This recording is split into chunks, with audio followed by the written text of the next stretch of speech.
Hello, listeners. Welcome to another episode of Entrepreneurs Rising. So great to have you here. My name is Peter Moriarty, and I am joined by my co host, Carl Taylor. We have a great episode today. We are going to be sharing what we would do if we had to start again from zero. And I got to say, this has actually always been a fantasy of mine, Carl. You fantasize about starting again from zero? I fantasize about starting again. I think there's something about a a longing for the ego death process of stripping away everything back to zero like a newborn and starting from scratch. And I've literally fantasized, and I've had this as a recurring fantasy. I've fantasized about getting the business to a certain point, like in some part of the fantasy is like put all the money in a vault and then disappear to India, or sometimes it's like no, actually go to zero and then disappear to India, but then emerge as So a new is person the in a new fantasy country. starting again, or is the fantasy losing everything? Oh, that's a powerful one, Carl. I'm gonna have to think about that. Yeah, you know what? That's very interesting. It might be, like maybe it's part of like a fear response or a trigger response. And knowing me, it's probably like being scared of losing control. The fantasy is the fear, which is losing everything. See, it's interesting. I can't say I've fantasized about this. I've had previously fears around this. I can see numerous times in my business journey, even in recent years, where I would get stressed out and freak out about decisions that I was pondering about directions and what should I do here and there in the business. And it came from the idea that I could make a wrong decision, that I would make a decision that would mean that I screwed up the business and it failed miserably and it all went back down, crashing down. And so it was definitely not been a fantasy of mine, it had been more a fear. And it was only in more recent times that I kind of pondered, okay, well, if that happened, what would I do? And to start to realize that, you know what? I'm in a pretty great situation in terms of family, in terms of living in Australia with the various safety nets, that it is pretty hard to go completely, at least from my experience, when I think about this thought experiment, it'd be pretty hard for me to be so down on my luck. And so I've thought about starting again a few times from that frame of reference, not from a, wow, how cool would that be? More of a like, if I do something and I screw this whole thing up, I'm okay because I know exactly what I would do to start again. It's funny, like I've always had the same philosophy, and I guess that's from where we've come from and the businesses that we've built, in our life journey. Like we both started businesses when we were in our late teens. That was always my philosophy. It was always, hey, if something goes wrong with this business, like I can move back to mum and dad's, I can start from scratch again, and I can charge $20 an hour like I did when I was 15 to fix people's computers again, and I'm going to be good. And I guess I've just never given that up. That's why I'm so for young people starting businesses. Many business owners go and have a corporate career, or they finish the university, or they build their skill first and then go and work in an industry, which is not a bad thing. That's just another avenue. But then start a business in maybe their early or their mid 30s. And by then, maybe they have a mortgage, or at least they have stuff and assets. Maybe they even have a family, and they have a very different appetite to risk. It's not a Yeah, good thing or a bad thing, just just different. just is. Yeah, But the I'm 20 super the 20-year-olds grateful. that start, yeah, totally right. Yeah, the 20-year-olds that start, they're just like, I don't care if this thing falls over. I'm gonna give this thing a crack, because I can always have another go at it. Yeah, and I think that's totally where it's at. I mean, I've spoken to numerous people in their 30s and 40s who have thought about going out on their own, and it is that like, oh, but what's the security of it all? And they've got families, and there's a lot more at risk. And we should acknowledge that, Pete, that even today, with what we're going to share with you, we yet in our lives, we're not married, we don't have kids, we don't have mortgages that we're paying. We have set up our lives in a certain way that have allowed us to still have a certain level of risk appetite, I guess. Yeah, see, and I believe that, and I agree with you 100%. And also, I at heart, I am a minimalist. I believe in minimalist principles. And even if I had kids and had, built more assets and more stuff in my life, I still like the idea that if I lost everything, that I could sleep in a van by the beach and be okay. I like to think I've done a pretty good job at removing my attachment to material possessions and things. Now, put me in that actual situation. Of course, it's going to be traumatic, right? I get Oh, that. yeah. But it's kind of scary to see, marriages, partnerships break down when someone goes through financial stress. And I know it's not because of the finances; it's because of the stress that is caused because of the financial situation. But I really would like to think, on like a spiritual and energetic and on a human level, that even if you actually went to zero or you felt like you went to zero, that doesn't have to mean the collapse of your life and your friend structures and your family structures. I would like to think that it would actually strengthen them. You would, Yeah.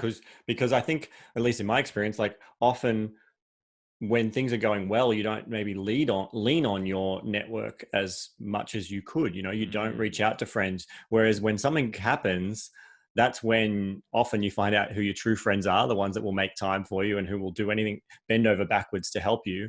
Um, and I think that's when you also let go of the ego to be like, you know what, I need some help. Yeah. So we're getting a little distracted. I think we should get back to what we would do, but it is an important point. So let's talk about what we would do if we were starting again. Yeah. So I've got a couple of pre-questions Go for it. before we get into the meat and potatoes of like what we would do.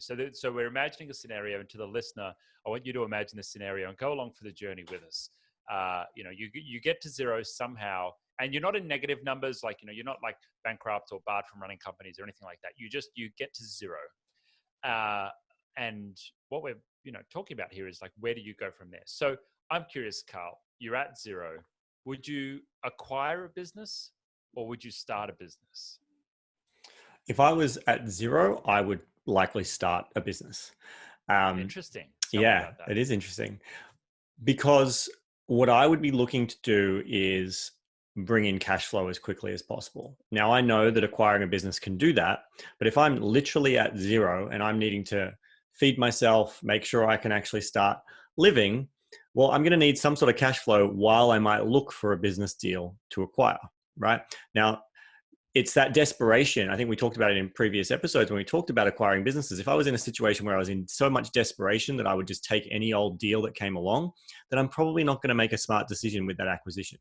So while I do believe in the value and the benefits of buying a business, if I was back at zero, that is not the first thing I would be going to do. I would be looking at cash flow. Now, that might be through becoming an Uber driver, but I'd probably also, if I did that, I would go and start some sort of a consulting business. I would go back to my early days and go, cool, I have knowledge and skill. What can I offer, and who will pay me some money for that and bring in some cash flow?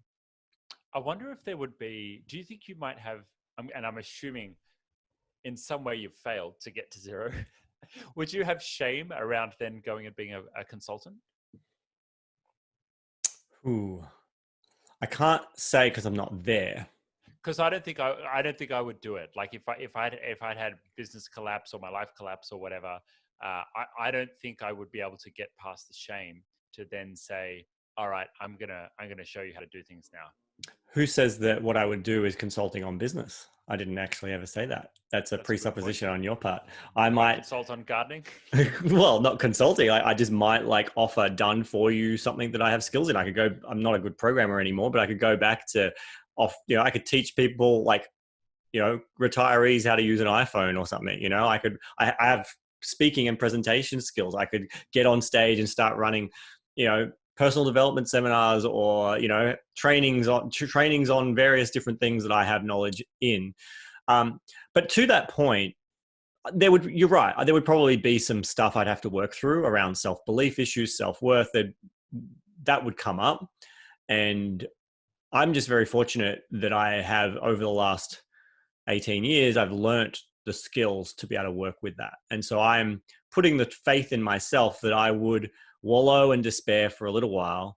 And then I would use those skills to be able to work through that myself and get past that, to know that, hey, just because something went wrong, because I don't know about you, Pete, but for me, I actually don't trust a consultant or a business coach who has not fucked up in some way, right? They have not, like if someone tells me that this is their first business, or all their businesses went amazingly well, then I'm calling bullshit on it. Either they're lying, or they haven't actually been in business long enough to have some failures, so there's no lessons to share. Like, all they're doing is reading from a book and telling me, here's how to do it from a theoretical standpoint, not from an actual. So on the flip side, I would take my own advice. If I came to me and said, you know what, I've just lost everything, but I've been in business 18 years, I've done all these things, I've made successes, I've had failures, and I've just had a really big failure. And you know what? I can see in your business, you're heading in the same direction that I was. How about you pay me 30 grand and I'll come and help you avoid the mistakes that I made? Well, that's a good pitch. That's a good pitch. I might just buy that. Okay. So you made your 30 grand, you've got your cash flow. What do you do next? Like, what does your first 12 months look like starting from scratch? My first 12 months would be starting, like, as I'm getting cash flow coming in, I would start formulating and looking for opportunities, problems that I could solve, right? Like, that's what a business is, right? It's problems you solve. So I would be looking around going, okay, yes, I've solved this particular problem for that. I would start asking myself, is there a business in this? Because I wouldn't look at going, I offered this service to that one business or a couple of businesses. I wouldn't be going, this is my whole long-term business. I wouldn't go, this is my career for the rest of my life. This is I'm swapping time for money. That's all it is. It's my version of a job. I'm swapping time for money, knowledge and skill for money. And I'm then looking, just like I did with Automation Agency, actually, I'm then looking at, where are the opportunities here? Where are the bigger problems to create a more product-based offering? I personally prefer products. I've fantasized about products, and I know you have too. But all my businesses, bar the gift basket business, have basically been service businesses. And so I personally feel that I think the sweet spot for me is productized service businesses. Service business, I understand, and bring in some of the elements of product. So what I'd be looking at is going, okay, where are the problems in the market? Who can I help? Who's got problems that I can solve? And where is a productized service offering opportunity? And that would include me creating something, but it would also include me looking at what else might be out there for sale that might be able to, maybe it's currently a service business or a product business, and I could see that if I bought that, I could turn it into a productized service business. So I wouldn't completely go, hey, yes, this is me starting. I would consider buying, obviously, if the terms of the deal would work, either with the cash I have or a $1 buy-in. But yeah, that's the big thing for me. Is I would also be building my team. I've learned now, after someone who started, just like you, started the business completely alone, and I've done the solo business, I would be building a team of people around me. Now, luckily, I'm assuming that if I had to start from zero, I can leverage on existing relationships I have. And so that's also the fortunate thing for me now is I would go, okay, well, old staff, I'd be reaching out to them. Some of my key players that I've got great relationships with. I'd also leverage, platforms like Upwork and Freelancer and things to look for third parties that might be on an as needed basis to add to my team. I'd be looking to build my support network around me of the different skills that would come in handy as I grew the business. So that's what I'd be doing. What about you, Pete? Same questions back at you. Would you start or would you acquire? I think I'd be more likely to acquire. Talk me through that. I've done the starting a business, and I've started lots of side businesses, and I've helped friends start businesses, and I'm kind of a bit over it. The setting stuff up and standing stuff up is probably a bit less exciting for me now, even though I can do it. I've got the skill. I think as like I've matured in even how I approach things like investments now, I'm less about the creating, and this comes to wealth dynamics, right? I'm less about the creating and more about the mechanic. So I think I'd probably, if I was to, create a fantasy illustration of what I do, I think I'd bum around and, look at different businesses, look at their books, inspect them, learn about them, learn about the founders, and then look for opportunities where I can provide value or create value. And what would you do to feed yourself in that period of time? I'll sleep on a mate's couch or something. I don't know if, no matter what ego death I had been through, I don't know if I could bring myself to work for for money by the hour. I just don't know if I could do it. And I think it's because I've been so deep for like over a decade now into create the process and then delegate the process. And that speaks a lot about how I work now. If I have to do something more than once, I want to shoot myself in the face. Like it's too much. I know exactly what you're talking about. Yeah. So, and you said something interesting to me the other day, which was you were just constantly in the mode of who can do this, not how do I do this, or what is to be done. And the way that you shared it was that you were almost allergic to doing things yourself. It just has to be delegated. And I think I enjoy doing something once because I enjoy working it out. Like I enjoy that's maybe a bit of creation is creating that first process. But then I'm like, nah, I'm done. So like I could do one consulting session and then the second consulting session, I'd be like, nah, I'm over this. So I think what would be more likely would be me researching, seeking, and then looking for opportunities for value creation that I can then go and do. And we were chatting before we started this episode, would it be service or would it be product? And I think like the grass is always greener. And I don't think I'd start another managed service products, IT services business, only because I would want variety. Like, why start exactly the same thing? But if I was to start something different, I think what I would look at is in what ways can I be valuable in an industry where I can have some kind of strategic advantage? But also alongside that, I learned from a speaker, his name is Craig West, not to go into a completely new business model or a completely new industry. What I learned was, okay, if you've got experience in one area and you want to start a second business, start a business or be involved in a business that is either serving the same customer or it's exactly the same business model, just in, different industry or a different customer. Or maybe it's exactly the same, I already said same customer, that same market, or it's the same, same type of business. But not to try and do too many things that are new. Because if you're in a new industry and a new business model serving new customers, you're basically going to have no idea. Scratch. You're going to have no idea what you're doing. Yeah. And like, it's really hard to go and be, an Elon Musk, going into a brand new industry, unless like he happens to be an engineer, right? So he actually has a background. Yeah, sure. He hasn't, started and built a vehicle manufacturing business before, but he does at least have some background to be able to execute that. There are some levels of competency. He also has the hunger to like throw himself into the books and learn as much as he could around that. And his engineering background helped with that. So It's a great point. So I think that's what I'd be looking for. What industry would it be in? I'm not sure. I guess I'm interested in my personal goals now are, and I'm coming from a place of being comfortable with my income, having ticked off my goals on earning and most of my asset goals, but at least absolutely big tick in the lifestyle goals box for me. I'm now saying, well, if I was to start another business, like would it be in tech? I'm not sure. It might be around spirituality or growth or, raising the vibrational consciousness of humanity. It's so cliche and woo-woo, but I love that stuff because that's kind of the personal journey and the space that I'm in at the moment.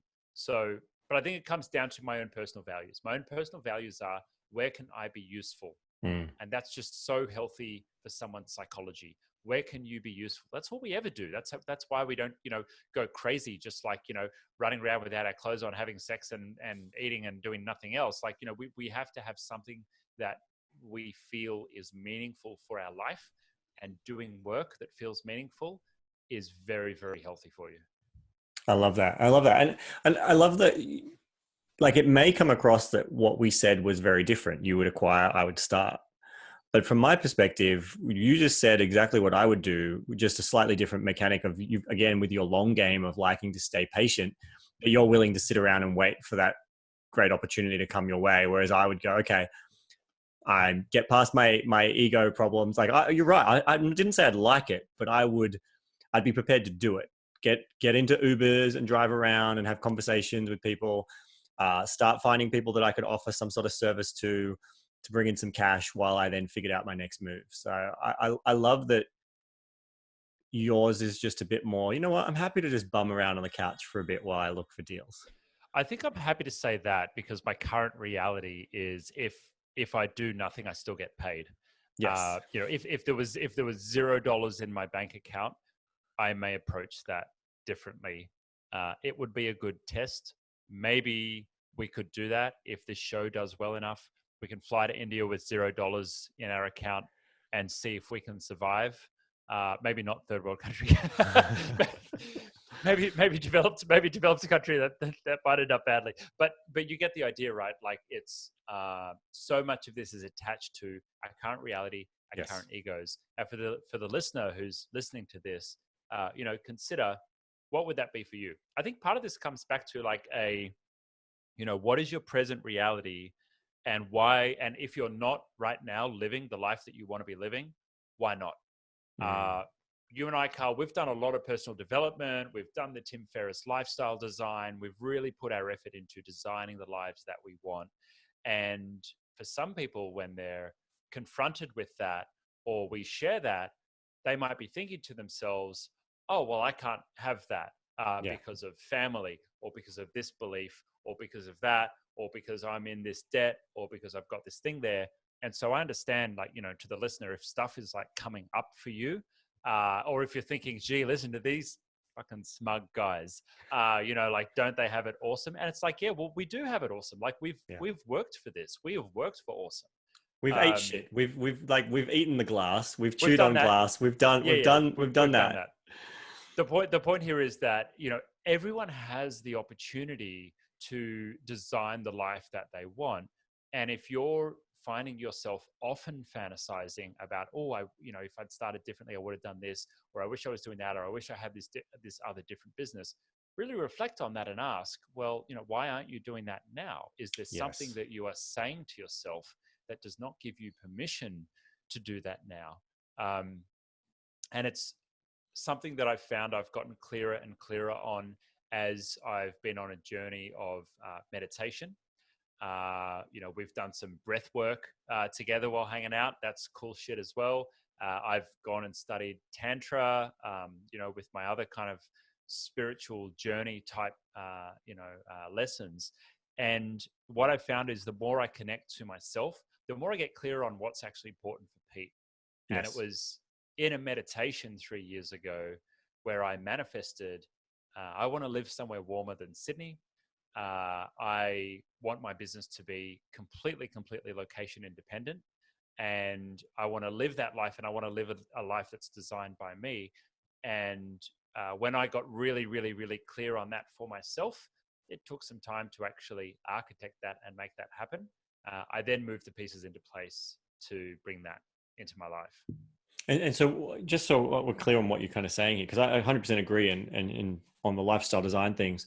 And so you're saying if you were starting again from scratch, you would still have lifestyle design as a really important aspect when you started again. Is that what you're telling me? I think so. I'm just predicting that my knowing what I know now and knowing who I am now, I would likely be basing where I go and what I do very highly on my values and what's important to me, rather than a survival instinct. Mm.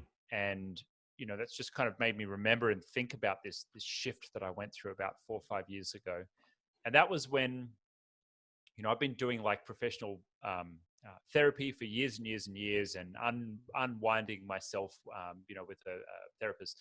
And what I found was, as the business grew and I started to kind of look back, I started to understand, well, oh, wow, why did I work so feverishly to build wealth and to build a business? And the question that I answered about myself was, I was in survival mode. I Mm. was in this mode of like, oh, I've got to build money, build wealth, build self-sustaining, income as a way of feeling safe for myself. And a big part of that was like, well, no one's going to tell me what to do, and blah, blah, blah, and all that other stuff, right? And about 3 or 4 years ago, I got to this point of like really seeing that in myself. And I went, oh, wow, holy shit. uh, that was how I was operating previously. Now I'm safe. I've got all my basic needs, that like threshold of $80,000 a year or whatever it is, right? Now I've got all my basic needs sorted. I'm actually safe and I'm actually okay. What's life about now? And that shift of over a number of years, it's like when people say, when you sell your business or you make it, and then, people get depressed and they have all these challenges with adjusting to a new paradigm of having enough money in the bank that they're safe and they have everything that they need. I saw it coming and I prepared for it. And it was like this gentle 18 months of growth and realization. But the interesting thing was I gave myself permission to do more about what's important for Pete and less about what do I need to do to like feel safe. And it's like that Maslow's hierarchy of needs, kind of like if you're not feeling safe on the bottom level, you will just feverishly work. So I guess what I'm wondering though, Get are to you still saying, because I'm exactly the same situation, right? Like I got past that need of safe. For me, it was all about significance though. It wasn't about safety. Interesting. My early days of business and why I did anything was, I can see now, was all about striving for significance and feeling important. And when I was able to shed that, as well as then realize that, hey, you know what, I could shut down my business and I'd still be okay financially, that had that like level of safety and going, well, what's the point of it all?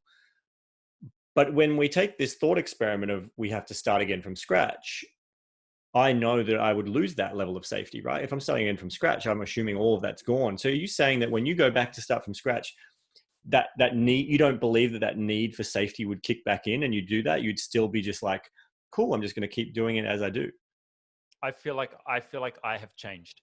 Yeah, right. I feel like I am more okay as Peter without the Anything. externalizations of bank account or anything else. Now, it's gonna hurt going through that. That's much easier said than done, right? There is absolutely ego deaths that are on the menu there that are going to happen.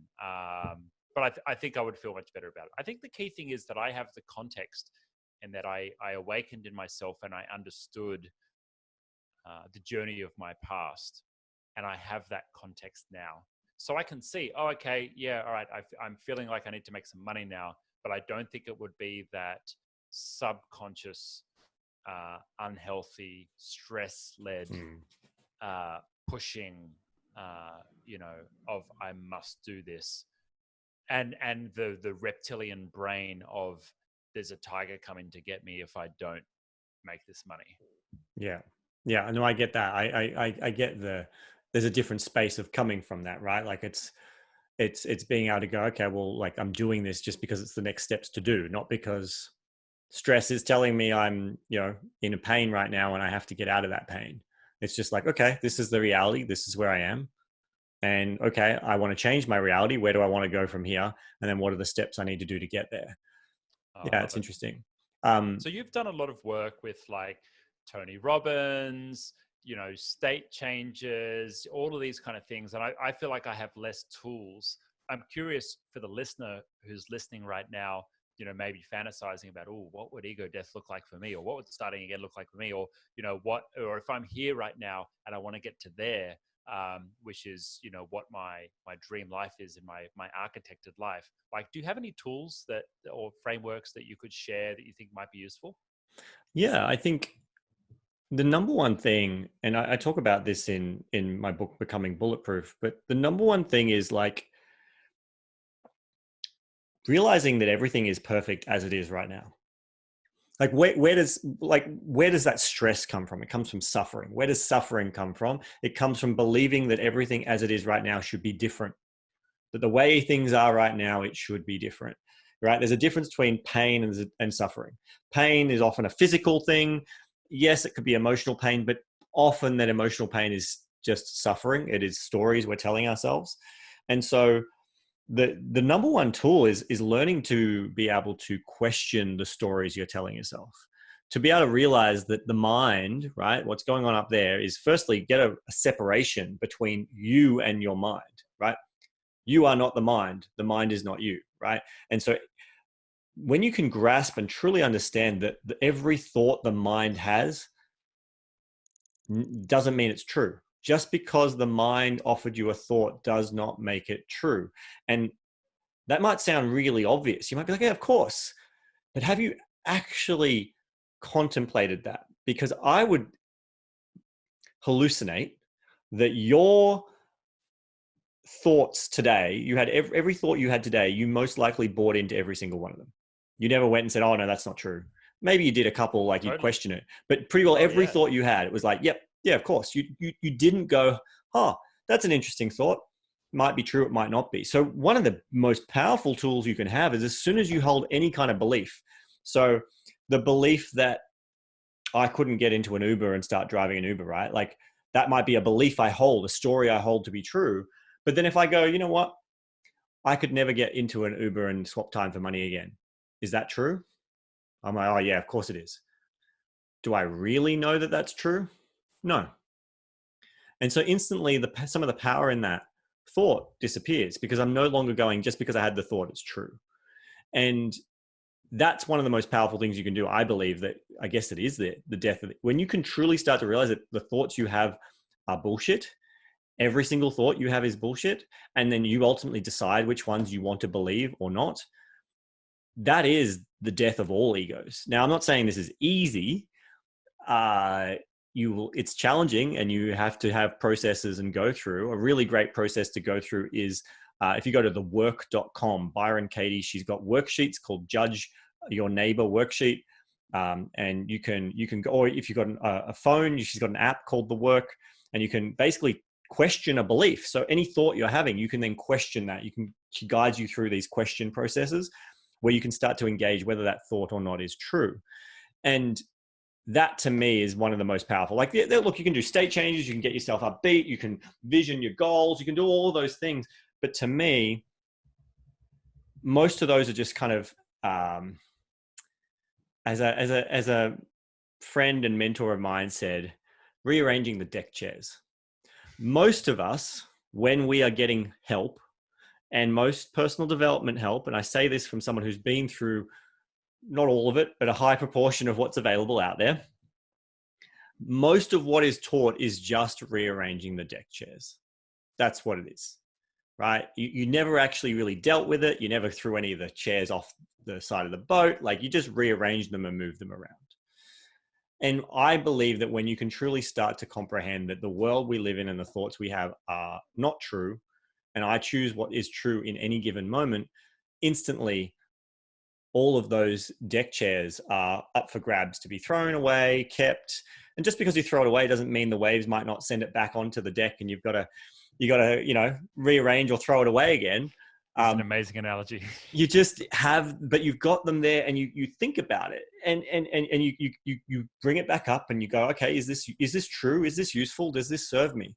And it kind of goes back to then, I guess, that lifestyle design. And like, it's, to me, there's no question that once I started again, I would build a new life that I love.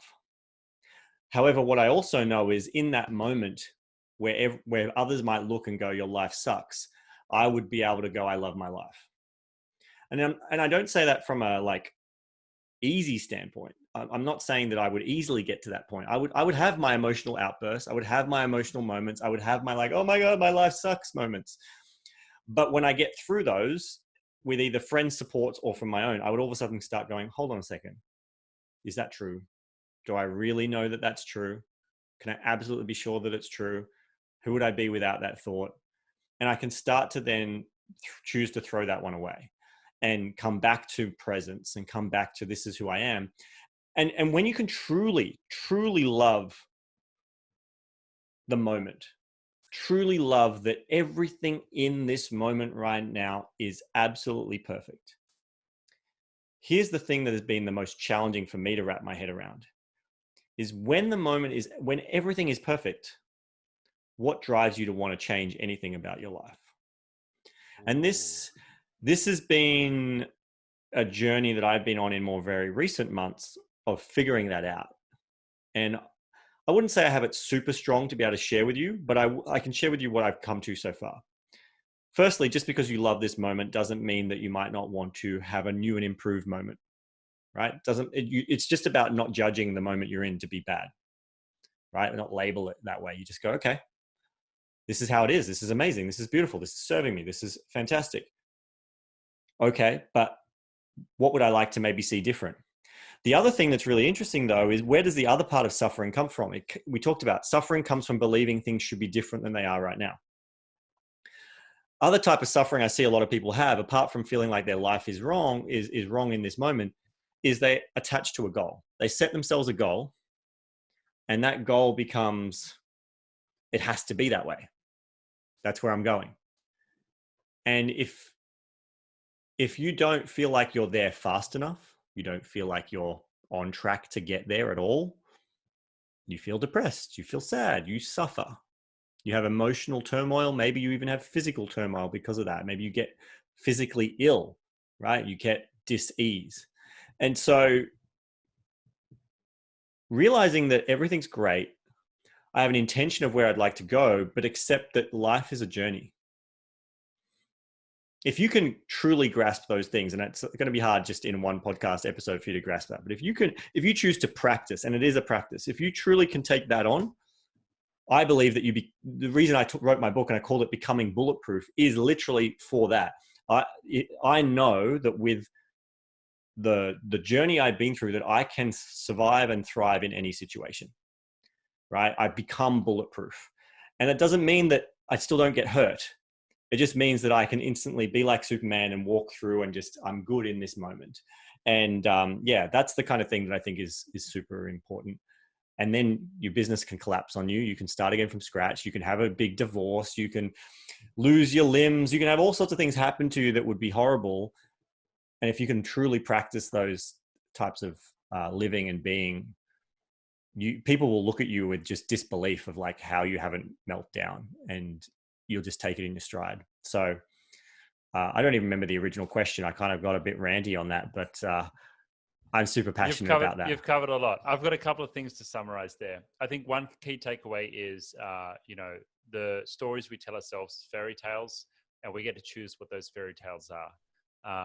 And so it's up to us to, believe what we want to believe. Like we can tell ourselves our own lies. They can be good lies. They can be bad lies. They can be whatever. They're all and then lies. I think they're all lies. And then I think the discomfort of your present state is the tension between the lie you're telling yourself about the future that you want and the lie you're telling yourself that that's different to this present moment. Or if all there is the present moment, then there can be no tension. So if you're feeling that tension, it's because you're actually living kind of in the future, and that's not there.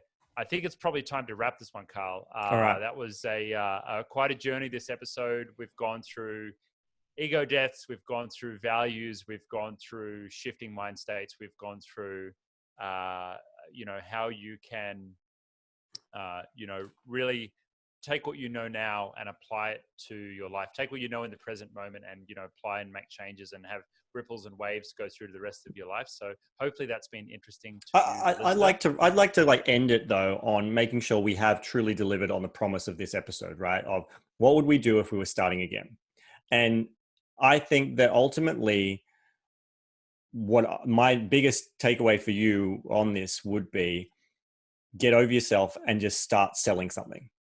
That's what I would do. Sell something, right? You're back at zero. I would sell something. My time, someone else's time. It doesn't matter. I'd sell my something. body. Well, that's definitely a service that you can offer. But see, I'd do it once and then I'd get bored. I'd need to systemize. You'd have to create a great system, automate your body out of the process.